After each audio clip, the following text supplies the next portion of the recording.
오늘 아침을 여는 말씀은 사무엘상 4장 3절의 말씀입니다. 백성이 진영으로 돌아오매 이스라엘 장로들이 이르되 여호와께서 어찌하여 우리에게 오늘 블레셋 사람들 앞에 패하게 하셨는고 여호와의 언약궤를 실로에서 우리에게로 가져다가 우리 중에 있게 하여 그것으로 우리를 우리 원수들의 손에서 구원하게 하자 하니. 할렐루야. 오늘 말씀을 통해서 주님의 뜻을 깨닫는 지혜와 기도의 응답을 누리는 은총이 우리 모두에게 넘치게 될 줄로 믿습니다. 하나님의 백성들도 때로는 착각 가운데 빠질 때가 있습니다. 우리가 하나님과 원만한 관계를 유지하기만 하면 하나님께서는 이유 불문하고 우리 편이 되어주셔서 우리의 적들을 다 물리쳐 주시고 우리의 모든 생각과 행동을 인정해 주실 것이다 라는 망상에 사로잡힐 때가 있다고 하는 것이죠. 지금 이스라엘이 딱 그런 상황에 놓여 있었습니다. 오늘 본문 4장에서부터 6장까지를 법궤 이야기라고 불러요. 신성시되던 그 하나님의 법궤가 이동하는 그 행방에 맞춰서 이야기가 전개되기 때문입니다. 이 사무엘서의 저자는 여호와 하나님을 적들만 두려워하고 떨고 경배할 대상이 아니라 그의 백성인 우리들도 그 하나님을 경배하며 또 반면 두려워하는 경외해야 할 분이라고 하는 것을 강조하고 있습니다. 그러면서 또 서서히 이스라엘의 왕의 필요성을 이야기하고 있는데요. 1장부터 3장까지는 사사이자 제사장이었던 늙고 비대한 엘리의 무력함과 그의 아들들의 방종을 묘사하고 오늘 4장부터 6장까지는 이스라엘 나라의 생존과 주권이 이웃 나라인 블레셋의 개입에 의해서 위협받고 있음을 보여주면서 이스라엘의 왕이 필요한 이유를 부각시키고 있습니다. 오늘 내용을 좀 구체적으로 살펴보기 전에 이 2절에 등장하는 민족을 보니까 또 블레셋입니다. 이 블레셋은 참 예전부터 등장했었던 족속이었지 않습니까? 좀 살펴보자면 이 블레셋은 여선지자 드보라 시대 때에 즉 주전 12세기 말쯤에 그레데 섬과 에게해 지역에서 가나안으로 옮겨와 가자 지역을 중심으로 해안가에 자리 잡았었던 민족이었습니다. 당시 가나안 땅에서 사용하던 청동기 무기보다 훨씬 발달한 철기 무기를 만들어 사용하면서 이 사사시대 때부터 다윗 시대까지 하나님께서 이스라엘을 징계하실 때 자주 사용하셨던 채찍의 역할을 블레셋이 감당했었습니다. 이런 이유 때문에 블레셋은 이스라엘의 생존을 위협하는 적국이 되었고 다윗 왕 이후에 비로소 더 이상 이스라엘을 위협하지 못하게 되죠. 우리 삶에도 이 채찍이 다 있습니다. 날 힘들게 하는 그 아픈 채찍, 내 마음을 꾸준히 불편하게 만드는 그 인생 채찍, 내 능력과 내 힘으로 부러뜨리면 해결될 것 같은데 곧 또다시 날 힘들게 만드는 또 다른 채찍이 다가옵니다.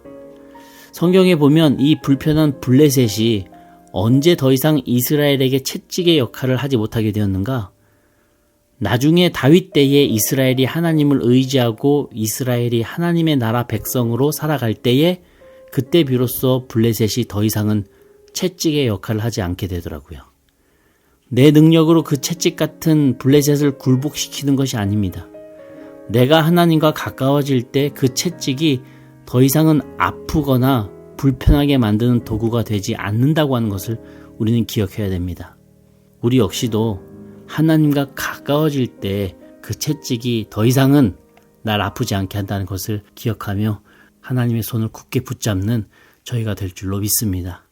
오늘 2절에 보면 블레셋이 먼저 쳐들어왔고 이스라엘 장로들이 군사를 지휘해서 안간 힘을 다 써보지만 역부족이었습니다. 이 첫 번째 싸움에서 패배한 이 장로들은 여호와의 법궤를 싸움터로 운반해 오면 이 블레셋을 이길 수 있을 것이다 라고 여겼습니다. 법궤가 상징하는 그 하나님의 임재가 이 전쟁터 한가운데 충만하여서 그 하나님의 힘으로 이길 것이라고 이제 믿은 것이죠. 근데 여기에는 두 가지 문제가 있었습니다. 첫 번째는 이 법궤를 가져온 사람들이 누구였습니까? 4절에 나오는 엘리의 두 아들 홈리와 비느하스였습니다. 사무엘상 2장 22절에 보면 성막에서 수종드는 여인들과 동침한 이 망나니들이에요. 가면 갈수록 이스라엘 내에서 소문을 몰고 다니는 이 세속적인 젊은 제사장들이었습니다. 그런 망나니들이 지금 이 전쟁터에 이 법궤를 가져온다 한들 무슨 결의를 다지고 무슨 거룩한 제사를 집례할 수 있겠습니까? 그냥 놀러 온 거예요, 이들은요. 그 또 하나 문제가 있었던 것은요, 이 법궤를 대하는 이스라엘 사람들의 미신적인 마음이었습니다. 법궤만 전쟁터로 가져온다면 무조건 전쟁에서 이길 수 있어. 그렇게 여기는 이스라엘 백성들의 생각을 볼 때, 그들이 얼마나 이 법궤를 애군이나 매군은 부적 정도로 치부했었는지 역력히 알 수 있는 부분이었습니다. 만약에 첫 번째 전투에서 패배했다면 그들이 해야 할 일은 법궤를 가져올 일이 아니라 육적으로는 쉬면서 체력을 보충하고 영적으로는 하나님께 엎드리는 일을 해야만 하는 것이 아니었겠습니까? 그런데 나는 하나도 바뀌는 것 없이 외부적인 여건만 바꿔보는 이스라엘 백성들의 모습을 우리는 보지 않습니까? 결과는 어땠나요?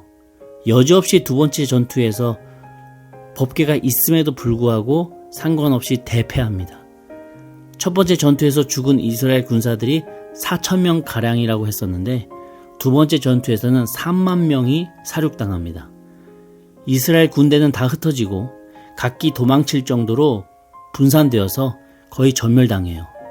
그리고 엘리의 두 아들 홈리와 비느하스도 죽고 법궤도 빼앗기게 됩니다. 잘 아시다시피 이스라엘의 마지막 사사였던 엘리 제사장도 두 아들의 죽음과 이 법궤를 빼앗겼다라고 하는 소리에 기가 차서 이 뒤로 넘어져 목뼈가 부러져 죽습니다. 뭘 하고 있다가 그렇게 죽습니까? 13절에 나와 있던 것처럼 길 옆에 자기의 의자에 앉아 기다리며, 의자에 앉아 꿈뻑꿈뻑 이렇게 기다리다가 놀라서 그냥 뒤로 넘어져 죽었어요. 만약에 마지막 사사인 본인이 전쟁터에 나갈 처지가 못 된다면 의자에 앉아서 기다릴 때가 아니죠. 의자에서 일어나 엎드려 기도하며 간구하고 있었어야죠. 엘리의 이런 모습이 이스라엘 백성들의 그 안일한 신앙의 모습을 고스란히 대변해주고 있는 것입니다. 또 만삭이었던 비느하스의 아내도 남편과 시아버지의 그 죽음 소식과 또 법궤를 빼앗겼다는 그 소식에 조산을 해서 아들을 일찍 낳아버렸지만 그 아들의 탄생을 비관하며 그 이름을 이가봇이라고 지어줍니다. 그리고 고통 속에서 죽어버려요. 이 조산한 아들의 이름을 이가봇이라고 지었는데 그 뜻은 영광이 없다였습니다. 이스라엘 백성들의 그 삶 속에 하나님의 영광이 떠나버렸다라고 하는 참 비관적인 고백인 것이죠. 여기서 우리가 생각해 봐야 될 것은요, 하나님의 영광이 떠나버린 이 백성들을 아직도 하나님의 자녀라고 부를 것인가? 라고 하는 것입니다. 엘리나 홈리나 비느하스나 이스라엘의 장로들이나 그 백성들이나 그 누구도 하나님의 영광을 고백하는 사람이 단 한 명도 없습니다. 이들이 하나님의 백성이 맞습니까? 이가봇, 우리에게는 하나님의 영광이 없다라고 비관하며 고통 속에서 죽어가는 이스라엘 군인들을 상상할 때에 참 처참하면서도 안타까웠습니다. 왜 영광이 없어진 겁니까? 하나님이 안 계셔서요? 하나님이 배신하셔서요? 아니요. 우리가 살아가다 보면 영적으로 패배하는 그 순간이 옵니다. 그때 내가 영적인 전열을 가다듬고 다시 주님께로 나아가 무릎 꿇고 죄를 뒤집어 쓰고 하나님 나와 함께 해주시고 나를 도와주시고 난 하나님만 계시면 된다 라고 고백할 때 그 다음 전쟁에서 승리할 수 있는 거예요. 이 첫 번째 전쟁의 그 작은 패배를 통해서 다시 영적으로 주님 앞에 똑바로 설 기회가 주어졌잖아요. 작은 패배를 통해 나를 되돌아보고 신앙적으로 전열을 가다듬을 수 있는 기회가 왔잖아요. 우리가 그걸 잡아야죠. 근데 거기서 영적인 전열을 가다듬는 게 아니라 내가 하나님을 조정하려고 들고 내가 전쟁에서 이기는 게 목적이고 하나님은 나를 전쟁에서 이기게 하는 그 수단에 불과하다라고 생각하게 될 때 우리는 그 다음 전쟁에서는 크게 대패하고 만다고 하는 것입니다. 어쩌면 우리는 이렇게 말할지 모르겠어요. 하나님 이렇게 하면 이긴다고 하셨잖아요. 성전에만 나오면 이긴다고 하셨잖아요. 말씀 카드 품고 살면 저 안 죽는다고 하셨잖아요. 근데 왜 질까요? 하나님을 수단 삼았기 때문입니다. 조금은 순종했을지 모르겠어요. 며칠 금식을 좀 했을지도 모르겠습니다. 조금 인내했을지도 모르겠어요. 이것저것 내 나름대로 순종하고 율법도 지키고 선행도 좀 하려고 깨작깨작 됐을지 모르겠습니다. 그런데 정작 하나님을 사랑하지는 않았습니다. 그분을 사랑하기보다는 그분을 해결사로 보며 날 위해 필요로 했습니다. 제가 그랬거든요. 그런 일을 했던 목적이 그 일을 해야만 내가 전쟁에서 이길 수 있을 것 같았기 때문에 그 일을 했던 거예요. 내가 그 선행을 했던 목적이 그래야만 내 원하는 바를 이룰 수 있을 거라 믿었기 때문입니다. 내가 뭔가를 성취하고 내가 뭔가 되는 게 중요하기 때문에 그러다 보니까 나머지는 다 수단이 될 때가 많아요. 심지어 하나님조차도 나에게 있어서는 수단으로 전락해 버리시고 말았던 겁니다. 그 결과 2차 전쟁에서는 더 큰 패배를 맛보았고 엘리 제사장 가문이 멸족하게 됩니다. 법궤도 빼앗기게 됩니다. 우리 인생 전투에서 졌습니까? 한번 아프게 넘어져서 깨졌습니까? 그럴 때 외부 환경을 먼저 보지 마시고 내 중심을 바라보십시오. 나는 날 사랑했나? 아니면 나는 하나님을 사랑했나? 나는 날 위해서 하나님을 필요로 했나? 나는 하나님을 위해서 날 드리려고 했나?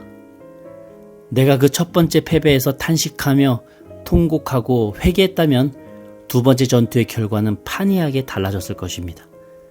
오늘 하루도 오직 그분을 신실하게 찾으며 그분을 사랑할 때 혹 실패하고 패배할 수는 있다 할지라도 그 아픔을 통해 더 주님을 사랑하며 동행해 나가면 두 번째 전투를 내가 그분과 함께 기쁘게 치러나가는 그러한 주님의 백성이 될 줄로 믿습니다. 그런 주님과 오늘 하루도 동행하시는 주의 자녀 다 되시기를 간절히 축원합니다. 아멘. 우리 함께 기도하시겠습니다.